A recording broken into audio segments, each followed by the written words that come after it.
कहानी तुम मेरी राखो लाज, लेखिका मालती जोशी। प्रतीक्षा कुछ ज़्यादा ही लंबी हो चली थी। बरामदे में बैठे सब लोग ऊँघने से लगे थे कि तभी कॉरिडोर से आती भारी पदचाप सुनाई दी और सब के सब एकदम सतर्क हो गए। यह अस्पताल की चीर परिचित सिस्टर लोगों की सौम्य किंतु सधी हुई पदचाप नहीं थी, बल्कि पुलिस के जूतों की भारी भरकम आवाज़ थी। पुलिस का वह सिपाही हमारे सामने से गुजरता हुआ बाहर निकल गया और कुछ ही पल बाद वह लौटा तो अकेला नहीं था, इंस्पेक्टर शुक्ला भी उसके साथ थे। होश में आ गई है शायद, एक सम्मिलित स्वर उभरा। संभवतः मैं उठ खड़ी हुई, पर मुझे इशारे से वहीं रोक दिया गया। मन मारकर मैं बैठ गई। अब सबकी चौकन्नी नज़र मुझ पर थी। उसकी माँ, उसका भाई, उसकी बहन, सब मुझे घूर रहे थे। उनकी नज़रों में एक अभियोग साफ साफ झलक रहा था। उन घूरती हुई आंखों से बचने के लिए मैं बाहर लॉन में आकर बैठ गई। उस छोटे से लॉन में कई लोग बैठे हुए थे, सब अपनी अपनी मुसीबत के मारे, सब अपनी अपनी चिंताओं में डूबे हुए। मेरी ओर देखने की किसी को फुर्सत ही नहीं थी और कोई नहीं जानता था कि यहाँ जो औरत बैठी हुई है वह कल तक एक शहीद की माँ थी। पर आज मैं क्या हूँ, यह तो संध्या का बयान ही तय करेगा। उसके परिजनों की आंखों में अगर अविश्वास, संशय या तिरस्कार है तो वह अस्वाभाविक नहीं है। संध्या को आत्महत्या के लिए प्रेरित करने के लिए अगर वे मुझे उत्तरदायी मान रहे हैं तो इसमें आश्चर्य नहीं था। सास बहू का रिश्ता विवादास्पद तो होता ही है, फिर एक युवा सुंदर विधवा बहू के साथ तो लोग सामान्य रिश्ते की कल्पना भी नहीं कर सकते, और खासकर बहू के नाम पर जब बैंक में एक मोटी रकम जमा हो तो यह संदेह तो और भी गहरा हो जाता है। ऐसी बहू के प्रत्याहरण का मोह शायद बहुतेरी सासों को होता होगा, पर मुझे विश्वास था कि संध्या मुझ पर यह तौहमत नहीं लगाएगी। इतना बड़ा झूठ वह बोल ही नहीं सकती। लेकिन अगर वह सच बोल गई तो तब क्या उस शर्म को मैं कैसे झेल पाऊंगी? उस सच से तो कोई भी झूठ बेहतर है। मैं तो परमात्मा से प्रतिशन यही मना रही हूँ कि भले ही वह मुझे कटघरे में खड़ा कर दे, पर सच ना बोले। कल सुबह से मैं यहाँ अस्पताल में बैठी हूँ। खबर पाते ही बम्बई से उसकी माँ और भाई तथा दिल्ली से उसकी बहन आ पहुँची। मेरी बेटी सविता भी लखनऊ से चल पड़ी है। अड़ोसी पड़ोसी, नाते रिश्तेदार अस्पताल के चक्कर लगा रहे हैं। बारी बारी से आकर कुशल क्षेम पूछ रहे हैं, चाय नाश्ते की पेशकश कर रहे हैं। पर सविता के पापा शर्मसार होकर घर में ऐसे दुबक गए हैं कि एक बार झांकने भी नहीं आए। लोग समझ रहे हैं कि जवान बेटे की मृत्यु से वे इतना टूट गए हैं कि अब किसी नई त्रासदी का सामना करने की उनमें हिम्मत नहीं है। घर में बैठकर वे सबकी सहानुभूति और आदर बटोर रहे हैं और सारी जद्दोजहद से गुजरती मैं सबकी नफरत झेल रही हूँ। संदेह भरी नज़रों से छलनी हो रही हूँ। इस हादसे के बाद मैंने प्राणपण से चाहा था कि संध्या अपने परिवार में वापस लौट जाए। मैंने बार बार यह संकेत दिया था कि हमें उसके रुपए पैसे से कोई मोह नहीं, वह सब कुछ अपने साथ ले जा सकती है। उसके वहाँ रहने पर भी इस घर पर, यहाँ की धन संपत्ति पर उसका हक बना ही रहेगा। अपना बुढ़ापा हम अकेले काट लेंगे, बस हमें इस जिम्मेदारी से मुक्त कीजिए। इस जिम्मेदारी के चलते तो मैं बेटी के लिए रोना भी भूल गई थी। जब उन लोगों की ओर से कोई पहल नहीं हुई तो मुझे ही निर्णय लेना पड़ा। सविता के साथ मैंने उसे पूरे साजो सामान के साथ बम्बई भेज दिया। उसके बैंक खाते के स्थानांतरण की व्यवस्था भी कर दी। लेकिन 15 दिन भी नहीं बीते थे कि वह बैरंग चिट्ठी की तरह लौट आई। साथ में उसकी माँ भी थी। समधिन ने हाथ जोड़कर कहा, बहन जी, आपका इतना बड़ा घर है, लड़की कहीं भी पड़ी रहेगी, आपकी सेवा करके ज़िंदगी गुजार देगी। यह घर तो उसी का है, जब चाहे यहाँ आ जा सकती है। आपने कुछ अच्छा ही सोचा होगा, यह मैं जानती हूँ। घर की बात बाहर उछालनी नहीं चाहिए, पर आप तो अपनी हैं, आपसे क्या छिपाना। इसके पिता की मृत्यु के बाद उस घर में बहू का राज हो गया, और राज क्या है, पूरा रावण राज है। हम माँ बेटी ने कैसे दिन गुजारे हैं मैं जानती हूँ, इसलिए मैंने इसकी पढ़ाई भी पूरी नहीं होने दी, जल्दी शादी कर दी। सोचा था अपने घर में सुख से रहेगी, पर भाग्य में हो तब तो। उसकी शादी के खर्च को लेकर बहू जब तब ताने देती है। अब अगर वह हमेशा के लिए आ गई तो हमारा ही जीवन जीना मुश्किल कर देगी। लेकिन वहाँ रहने की ज़रूरत ही क्या है, हम लोग एक अच्छा सा फ्लैट ले लेंगे, आप उसके साथ बनी रहिए, हमें भी फिक्र नहीं रहेगी। लेकिन मैं तो सब दिन बैठी नहीं रहूँगी। उसके बाद बहन, हम भी तो कोई अमर पट्टा लेकर नहीं आए। जाना तो हमें भी है और जितनी जल्दी चले जाएं उतना अच्छा, पर जाने से पहले उसका ठिकाना करके जाना है। अच्छा घर वर देखकर उसकी शादी कर देनी है। इतनी बड़ी पहाड़ सी जिंदगी वह अकेले कैसे काटेगी? तो बहन जी, यह काम भी आप ही कर सकती हैं। भाई साहब आपके साथ हैं, मेरे पास तो कोई साधन भी नहीं है। इसके भाई भाभी लालच में आ गए तो दूसरी शादी भी नहीं होने देंगे। जिंदगी भर इसके पैसों पर कुंडली मारकर बैठ जाएंगे। आपको अपने बेटे पर जरा भी एतबार नहीं है? मैंने पूछा। बेटा अपना है तो क्या हुआ, बहू तो पराए घर से आई है और बेटा भी अब उसी की आंखों से देखता है, उसी के कानों से सुनता है। अपना दिल दिमाग सब उसने अपनी बीवी के पास गिरवी रख छोड़ा है। इसके बाद तो कुछ कहने का सवाल ही नहीं था। एक कोशिश मैंने और की थी, उसकी डॉक्टर बहन के सामने भी प्रस्ताव रखा था। यूं तो वह संध्या से 10 साल बड़ी थी, पर बहन बहन ही होती है, कुछ तो लगाव होगा ही। हमारी तुलना में तो वह ज़्यादा अपनी होगी। हम लोगों का साथ ही कितना था, कुल जमा 1.5 साल। उसमें भी आधे दिन तो वह पति के साथ या फिर पीहर में रही थी। लेकिन उसकी बहन ने भी मेरा अनुरोध स्वीकार नहीं किया। बोली, आंटी जी डॉक्टर हूँ, दिन में 15 घंटे बाहर रहती हूँ, कभी कभार रात को भी जाना पड़ जाता है। इनका क्लिनिक घर पर ही है, कभी कोई ऊंच नीच हो गई तो मुसीबत होगी। मतलब वह कोई खतरा नहीं लेना चाहती थी। और उसे कैसे समझाती कि इसी ऊंच नीच का डर तो मुझे भी है, इसलिए तो मैं तुम सबकी चिरौरी कर रही हूँ। कैसे कहती कि औरत और खासकर अकेली औरत इनकी कमजोरी है, पर अपने पति के बारे में यह सब कहना अपने आप को गाली देने जैसा है। इसलिए तो सारी उम्र होठ सीकर दर्द को पीती रही हूँ। जानती हूँ कि जब पुरुष की नीयत खराब होती है तो जाति, उम्र, रिश्ते, सारी चीज़ें गौण हो जाती हैं। इसके चलते मैंने कितनी नौकरानियों को भुगता है मैं ही जानती हूँ। रिश्ते की बहनों और नंदों की मैंने मजबूरन चौकीदारी की है। पड़ोसिनों से भी कभी दुआ सलाम के आगे संबंध नहीं बढ़ने दिए। पूरी जिंदगी बहुत चौकस और चौकस रही हूँ मैं। घर की इज्जत पर आँच नहीं आने दी, पर अब मुझ में यह सब मुझसे नहीं हो सकेगा। टूटा हुआ मन और थका हुआ शरीर लेकर मैं पराई लड़की की जिम्मेदारी कैसे संभाल पाऊंगी? मेरा मन उसी दिन कांप गया था जब शोक से बेहाल संध्या को इन्होंने अंक में भर लिया था। दुख की उस कातर घड़ी में सोचने समझने की शक्ति लुप्त हो गई थी। फिर भी वह दृश्य मेरे अवचेतन में उतर गया था। अपनी सूजी हुई आंखें लेकर सविता ने उसी क्षण मेरी ओर देखा था। पल भर को हमारी नजरें मिली थी और उसने तुरंत आगे बढ़कर संध्या को गले लगा लिया था। बेचारी लड़की अपने पापा के चरित्र के इस पहलू को जानती है, इसलिए अतिरिक्त रूप से सजग रहती है। घरेलू पार्टियों में जब पापा ज़्यादा बेतकल्लुफ होने लगते थे तो वह वितृष्णा से मुंह फेर लेती थी। पापा अगर उसकी सहेलियों की चोटी खींचते, पीठ पर धौल जमाते या गाल में चिकोटी लेते तो उसका चेहरा तमतमा जाता। मुझसे अक्सर कहती, मम्मा स्कूल में आप ही आया करो, पापा बिना बात के मैम की साड़ी वाड़ी की तारीफ कर देते हैं, बड़ा ऑकवर्ड लगता है। मैंने कितनी बार कहा कि हम लोग अंग्रेज नहीं हैं, हमारे यहाँ किसी महिला के कपड़ों की तारीफ करना, हेयर स्टाइल या चूड़ी बिंदी पर कमेंट करना अच्छा नहीं समझा जाता। पर इन्होंने तो कभी मेरी बात नहीं मानी, उल्टे मुझ पर बिगड़ते हैं। तुम्हारा तो दिमाग ही खराब है, हर बात का गलत मतलब निकाल लेती हो। तो संध्या का मेरे पास रहना तय हो गया। मुझे लगा जैसे मैंने अपने आंचल में अंगार भर लिए हैं। 15-20 दिन सविता को मैंने रोक लिया।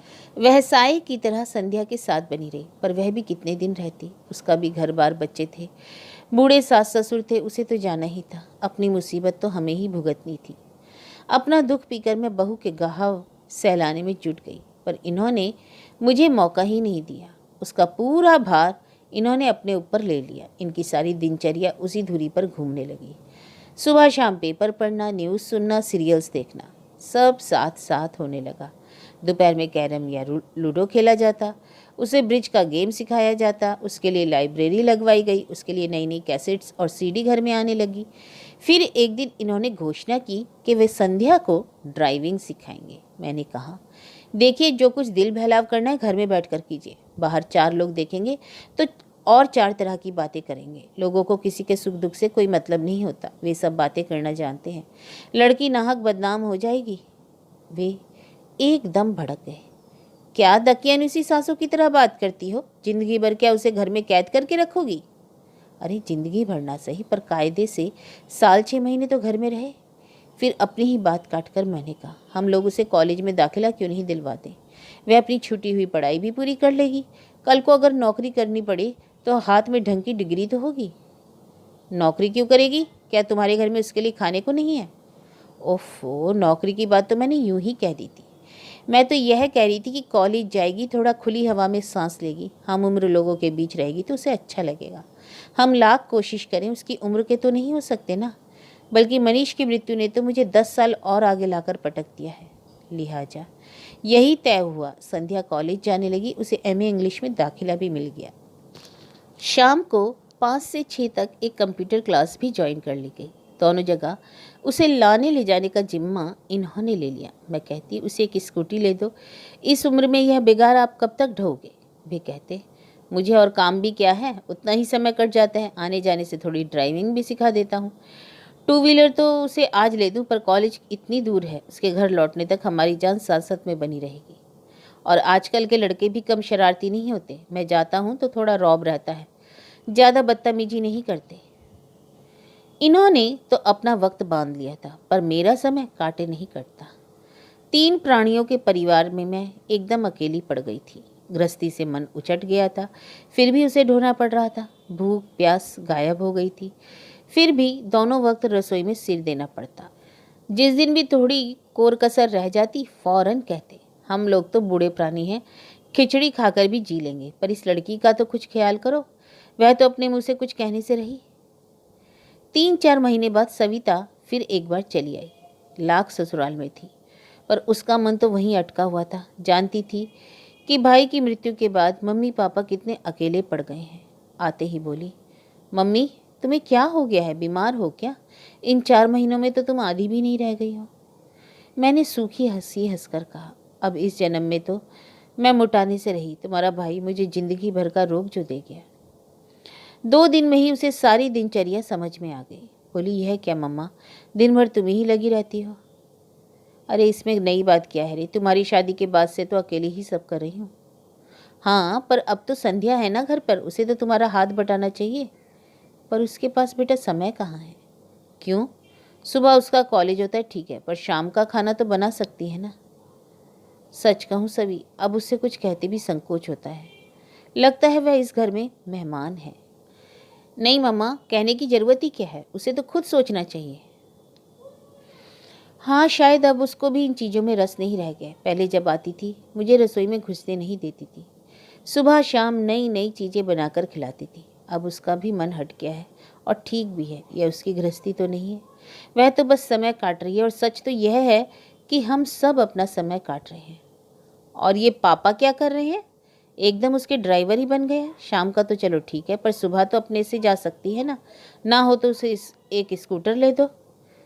यह बात तुम उन्हीं से कहना ना। और सचमुच इस बार वह डरी नहीं, सवाल ही कर डाला। बोली, पापा हमें तो नहीं याद आता कि आपने हमें कभी कॉलेज छोड़ा हो या लेने आए हो। अब तो जैसे आपने अपनी ड्यूटी ही लगा ली है।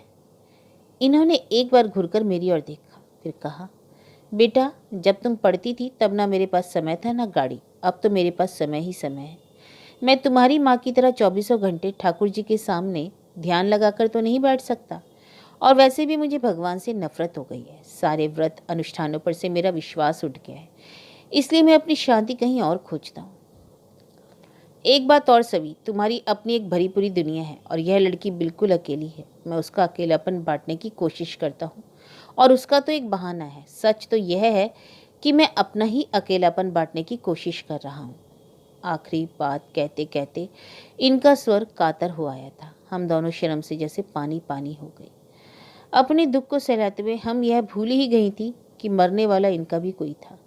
वह इनकी भी आंखों का सपना था, बुढ़ापे की लाठी था, कलेजे का टुकड़ा था। हम लोग तो रो गाकर अपना दुख हल्का कर लेती हैं, पर ये तो पुरुष होने की विवशता को ढो रहे हैं। सारा हाहाकार मन में ही दबाए बैठे हैं। उस अश्रु सिक्त वेला में मैंने इनके सारे अपराध क्षमा कर दिए। नवंबर में नेहा की शादी निकल आई। इकलौती ननद की इकलौती बेटी की शादी थी। अपना सारा शौक समेटकर हमें भात की तैयारी में जुट जाना पड़ा। जब पहली बार खरीदारी के लिए निकली तो लगा जैसे युगों बाद घर की 4 दीवारी से निकली हैं। संध्या और उसके पापा तो इस बहाने रोज ही बाहर जा रहे थे, पर मैं साल भर से घर में कैद होकर रह गई थी। मंदिर तक जाने का मन नहीं होता था। शादी से 8 दिन पहले कृष्णा भात मांगने आई थी और साथ में पीले चावल भी लाई थी। निमंत्रण देते हुए बोली, भाभी आप लोगों को पूरे 4 दिन तक वहीं आकर रहना है। 17 को लेडीज संगीत में आओगी तो 20 को बेटी की विदा के बाद ही लौटना। शादी में तो खैर आना ही है कृष्णा, पर संगीत वगीत में मैं नहीं आ सकूंगी। पर क्यों? क्या करूं?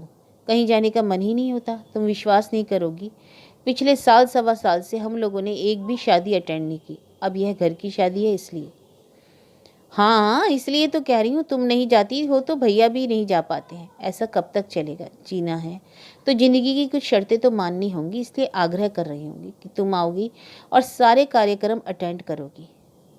सच कहूँ कृष्णा, इस लड़की को घर छोड़कर कहीं जाने का मन नहीं होता।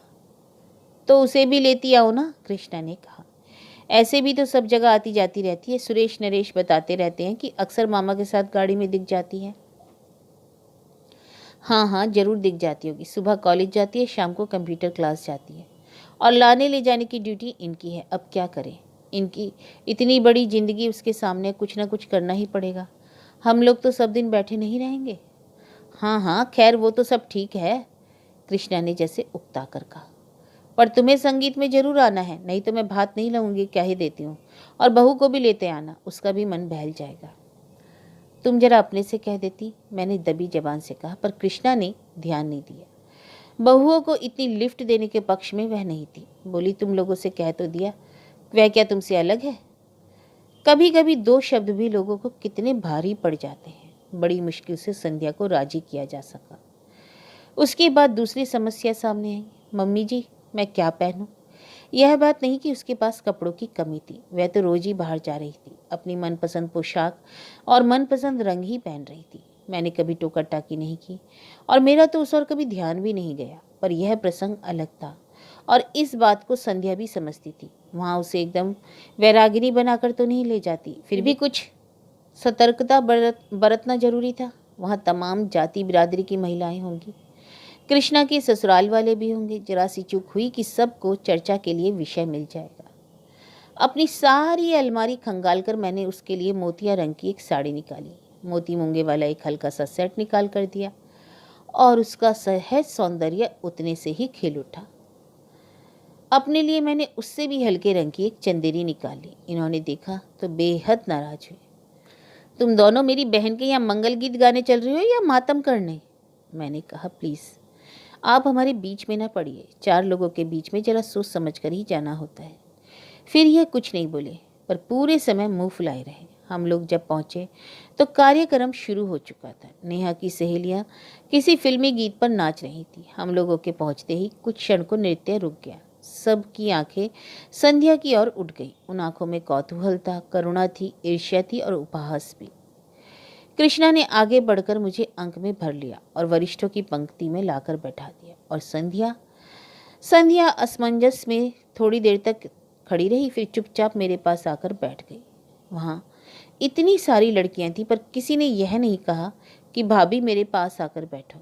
कृष्णा की दोनों बहुओं ने उससे बात भी नहीं की और नेहा तो मानो दूसरी ही दुनिया में विचर रही थी। उसकी सगाई के दिन संध्या ने ही उसे तैयार किया था, पर आज उसे हेलो कहने तक की फुर्सत नहीं थी। मुझे एक और प्रसंग याद आया। मनीष की शादी के 2 महीने बाद ही नरेश की शादी हुई थी। उस समय संध्या नई नवेली दुल्हन थी, पर सबके अनुरोध पर वह इतना अच्छा नाची थी कि मेरा कलेजा गज भर का हो गया था। और आज जैसे वह उस बिरादरी से ही बहिष्कृत हो गई थी। करीब 9 बजे के आसपास इन्होंने मुझे बुलाया। बोले, ये गाना बजाना तो शायद 12 बजे तक चलेगा, मैं निकलता हूँ। सुरेश या नरेश कोई तुम लोगों को छोड़ देगा। आपका खाना, पुरुषों की पंगत हो चुकी है, अब तुम लोग आराम से खाती पीती रहना। तभी देखा संध्या मेरे पीछे आकर खड़ी हो गई। धीरे से बोली, मम्मी जी, मैं भी पापा जी के साथ चली जाऊं? एक क्षण में दुविधा सी हुई, पर मैंने देखा उसकी आंखें एकदम डबडबाई सी हैं। लगता था अब बरसी की तब बरसी। जाओ, मैंने कहा और वे दोनों चले गए। वापस आकर बैठी तो कृष्णा की ननद ने पूछा, बहुरानी चली गई? हाँ, मैंने कहा और अनायास मेरा आक्रोश फूट पड़ा।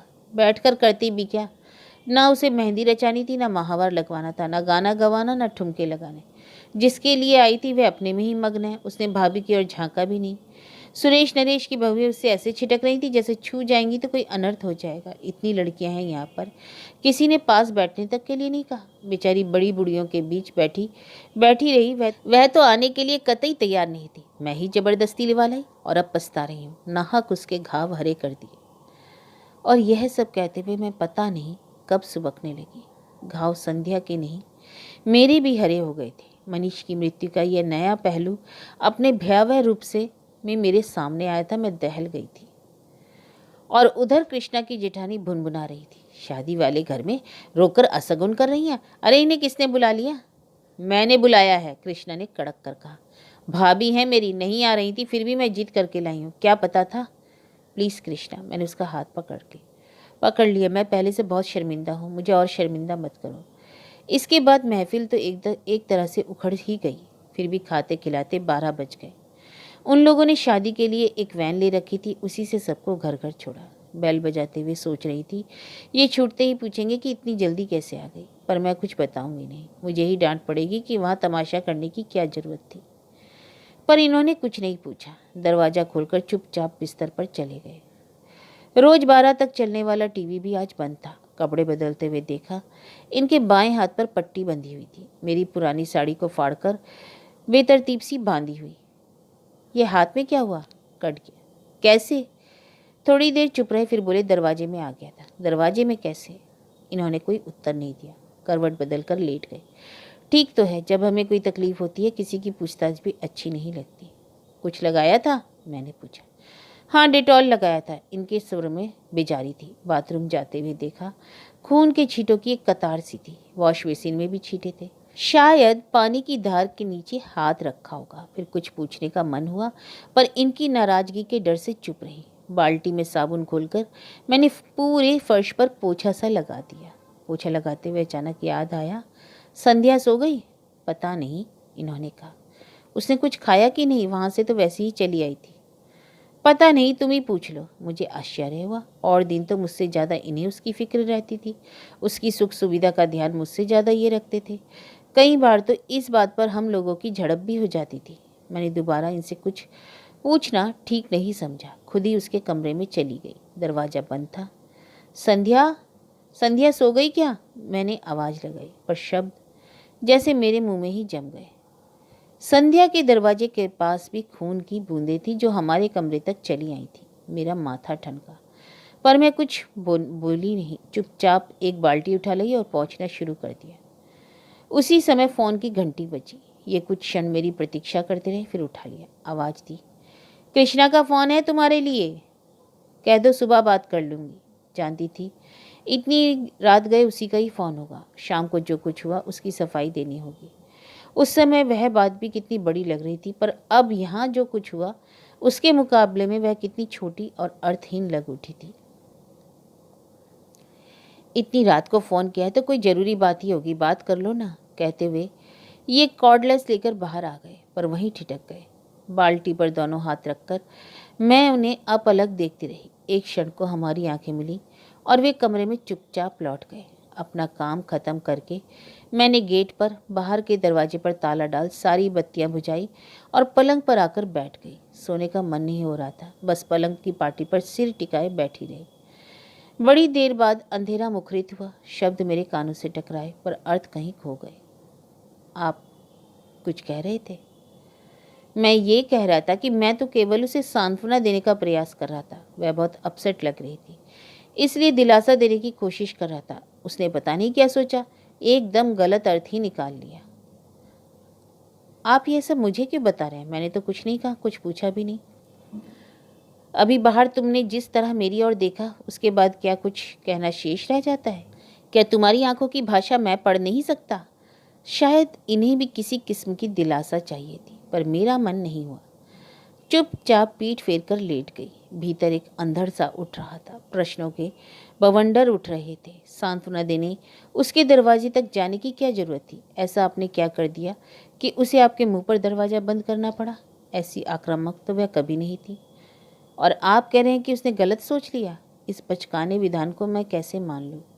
कोई भी औरत इस मामले में गलती कर नहीं सकती। छोटी बच्ची भी इस स्पर्श की भाषा को बखूबी समझती है, फिर चाहे वह स्पर्श नौकर का हो, दोस्त का हो, सहकर्मी का हो, औरत इसे परखने में कभी गलती नहीं करती। इस ईश्वर ने स्त्री को यह अद्भुत सहज ज्ञान प्रदान किया है। भीड़ की धक्कापेल में भी वह हर स्पर्श को अलग से परिभाषित कर सकती है। और ये कह रहे हैं कि उसने गलत सोच लिया होगा। ईश्वर करे ऐसा ही हो। उस रात मैं मना रही थी कि वह यहीं ठहर जाए, इस रात की सुबह कभी ना हो और मुझे संध्या का सामना ना करना पड़े। पर अपना चाह सब कहाँ होता है। घड़ी के कांटों के साथ रात धीरे धीरे सरकती रही। रोज की तरह सुबह की किरणों ने दरवाजे पर दस्तक दी। उन किरणों के साथ दूध वाला, कचरे वाला, काम वाली, नल सभी ने अपनी आमद दर्ज की। मजबूरन उठना ही पड़ा। संध्या का कमरा बंद था। मैंने राहत की सांस ली और किचन की ओर बढ़ गई। चाय बनाकर इन्हें जगाया। चेहरा काफी उतरा हुआ लग रहा था। यह अपराध बोध था या दर्द? वैसे हाथ भी काफी सूजा सा लग रहा था। रात भर जरूर परेशान रहे होंगे और कोई वक्त होता तो इतनी हाई तौबा मचाते, ना खुद सोते ना मुझे सोने देते। पर इस बार तो मुझे पता ही नहीं चला। 8 बजे कृष्णा का फ़ोन आया। वह मुझसे बात करने को व्यग्र थी, पर मैंने मौका ही नहीं दिया। कृष्णा, अच्छा हुआ तुमने फ़ोन कर लिया, मैं बस अभी करने ही वाली थी। तुम्हारे यहाँ कार्यक्रम कितने बजे है? तुम्हारा कार्यक्रम है भाभी, जब तुम आ जाओ तो 9:30-10 तक ठीक रहेगा। ऐसा करो, सुरेश नरेश किसी को भेज दो। तुम्हारे भैया के हाथ में चोट आ गई है, वे ड्राइव नहीं कर पाएंगे। और तुम तो जानती हो रिक्शा के लिए भी यहाँ कितनी दूर जाना पड़ता है। फिर इनसे कहा, आप तैयार हो जाइए, 9:30 बजे हम लोग चलेंगे। मेरा जाना क्या बहुत ज़रूरी है? इनका स्वर थका हुआ था। कैसी बातें करते हो, हाजिरी तो लगानी ही पड़ेगी, बाकी सब मैं संभाल लूँगी। लौटते समय डॉक्टर के यहाँ भी होते हुए आएंगे। संध्या का कमरा अब भी बंद था। मैंने ही सारा सामान जमाना शुरू किया। पिछली 2 शादियों के मुकाबले में मैंने इस बार दिल खोलकर खर्च किया था। मन में एक ही बात थी, अब किसके लिए जोड़ना है। संध्या के पास तो सरकार और समाज का दिया बहुत है, जिंदगी आराम से कट जाएगी। वैसे भी उसका एमए पूरा होते ना होते हम लोग उसकी शादी की सोच रहे थे। हम ही लोग कन्यादान करेंगे। भाई नहीं रहा तो क्या हुआ, सविता के लिए एक बहन तो हो जाएगी। सविता की याद आते ही मन उदास हो गया। आज मैं कृष्णा के लिए इतना कर रही हूँ, कल को सविता के बच्चों की शादी होगी तो कौन खड़ा होगा। उसकी सास की बाईपास ना हुई होती तो सविता आज यहाँ होती, तब वह भी मेरी तरह उदास हो जाती। ठीक 9 बजे नरेश गाड़ी लेकर आया। संध्या का कमरा तब भी बंद था। जब तक ये तैयार हुए, मैंने और नरेश ने मिलकर पूरा सामान गाड़ी में जमा दिया। जाने से पहले इसे जगा दूं कहकर मैंने संध्या के दरवाजे पर दस्तक दी। 2-4 आवाज़ें भी दी, पर कोई जवाब नहीं आया। क्या बात है, इतनी देर तक तो सोती नहीं है। पहली बार मुझे थोड़ी चिंता हुई। नरेश कल रात वहीं से लौटकर कमरे में जो गई है, बाहर ही नहीं निकली। कहीं तबीयत तो खराब नहीं है? नरेश का चेहरा फक कर रह गया। अजीजी के स्वर में बोला, मामी जी कुछ ऐसी वैसी बात हो गई तो प्लीज़ हमारा नाम मत लीजिएगा। मम्मी बता रही थी कि कल कुछ लफड़ा हो गया था। आप तो जानती है ना, शादी ब्याह में सब चलता ही रहता है। वह बोलता जा रहा था और मेरा दिमाग ऐसी वैसी बात पर ही अटका हुआ था। ऐसी वैसी बात का मतलब, पर उसके कुछ कहने से पहले ही मतलब मेरे मन मस्तिष्क में कौंध गया। आशंका से मैं कांप उठी। नरेश किसी तरह दरवाज़ा खुलवाओ। वह कैसे खुलवाता? उसने कंधों से धक्का दिया, घुटनों से जोर लगाया। दरवाज़ा टस से मस नहीं हुआ। फिर उसने कहा, स्क्रू ड्राइवर हो तो दीजिए, मैं बोल्ट खोलने की कोशिश करता हूँ। अरे तुम दरवाज़ा तोड़ दो। मेरा धैर्य अब टूट गया। अनिष्ट की आशंका से मैं सहम गई। पर दरवाज़ा तोड़ना क्या इतना आसान था? मैं, नरेश, मेहरी सब जोर आजमा रहे थे। मोगरी, हथौड़ी सब का उपयोग हो रहा था। शोर सुनकर पड़ोस के शुक्ला जी भी आ गए। उनकी भी मदद ली गई। बड़ी देर बाद थोड़ी सी फांक मिली तो धड़कते दिल से मैंने सबसे पहले पंखे का मुआयना किया। वह बंद था। फिर भी मैं राहत की सांस नहीं ले सकी, क्योंकि कमरे का सन्नाटा बड़ा अशुभ लग रहा था। बड़ी देर बाद दरवाज़ा भर कर गिरा तो हम लोग तेजी से भीतर धकेल हुए। पलंग पर वह निस्पंद लेटी थी। कृष्णा के यहाँ से लौटकर उसने कपड़े भी नहीं बदले। नींद की गोलियों की शीशी सिरहाने खाली पड़ी थी। इसके बाद का घटनाक्रम एक दुस्वप्न की तरह था। हम अस्पताल दर अस्पताल भटके, पर हर जगह भर्ती करने से इनकार कर दिया। आखिरकार मजबूरन सरकारी अस्पताल की शरण लेनी पड़ी। फिर पुलिस आई, संध्या के पास पहरा बिठा दिया गया। सबके बयान हुए। अड़ोसी पड़ोसियों, रिश्तेदारों, उसके सहपाठियों से पूछताछ हुई। उसके भाई बहनों को फ़ोन किए गए। बेचारा नरेश इस हंगामे के बीच मामा जी की पट्टी करवा लाया। पता चला 3 उंगलियों में हेयर लाइन क्रैक है और छोटी उंगली का एकदम कचूमर ही निकल गया। अच्छा हुआ कि इस समय सबका ध्यान संध्या की ओर था। इनके एक्सीडेंट के बारे में किसी ने उत्सुकता नहीं दर्शाई, नहीं तो किस किस को क्या क्या कैफियत देती। नरेश की जाने के बाद एक बात याद आई। घर में जब दरवाजे के साथ जोर आजमाइश हो रही थी तो ये आंखें बंद किए आराम कुर्सी पे चुपचाप लेटे हुए। जब हम लोग संध्या को उठाकर बाहर ला रहे थे तब भी इन्होंने सिर उठाकर या आंख खोलकर नहीं देखा। इस बात को अब 24 घंटे से ज़्यादा बीत चुके हैं, शायद 28 घंटे, और तब से मैं अस्पताल में ही बैठी हूँ। इतनी देर तक मैं ईश्वर से लगातार संध्या के जीवन की भीख मांग रही थी, और अब जबकि वह होश में आ गई है, मैं मना रही हूँ कि वह भले ही मुझे कटघरे में खड़ा कर दे पर सच ना बोले। मुझे जेल की सलाखों के पीछे रहना मंजूर है, पर इस उम्र में यह शर्म बर्दाश्त नहीं कर पाऊंगी। आंटी जी, आंटी जी। मैं अपने विचारों में इस कदर खोई थी कि इस आवाज़ को पहचानने में थोड़ा समय लगा। सिर उठाकर देखा, संध्या की बहन खड़ी थी। आप यहाँ बैठी हैं और आपके लिए हमने पूरा हॉस्पिटल छान मारा। उसका स्वर एकदम शांत था और मैंने गौर किया, चेहरा भी तनाव रहित था। फिर मैंने डरते डरते पूछा, संध्या कैसी है? अब खतरे से बाहर है, पर कमजोरी तो अभी रहेगी। चलिए ना, आपको बहुत याद कर रही है।